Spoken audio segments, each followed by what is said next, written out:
मेहकर तालुक्याच्या लोणीगौरी येथील जिल्हा परिषद शाळेमध्ये एका शिक्षकांकडून विद्यार्थ्यांचा विनयभंग झाल्याची घटना समोर आलेली आहे. सध्या पोलीस स्टेशन ठाण्यात तक्रार दाखल करण्यात आली आहे. काय नेमकी कारवाई केली जाणार?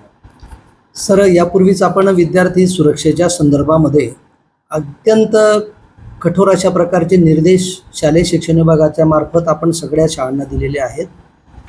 त्या लोणीगौरी शाळेमध्ये जी घटना घडल्याचं ऐकवत आहे किंवा आपण ऐकतो आहे ती अत्यंत निंदनीय आहे. आणि या घटनेच्या संदर्भामध्ये मी आताच तिथल्या गटविकास अधिकाऱ्यांची समक्ष बोललो आहे आणि त्यांना तात्काळ त्याचा अहवाल घेऊन त्या शिक्षकावर तात्काळ कारवाई करण्याचे आदेश यापूर्वीच आम्ही दिलेले आहेत.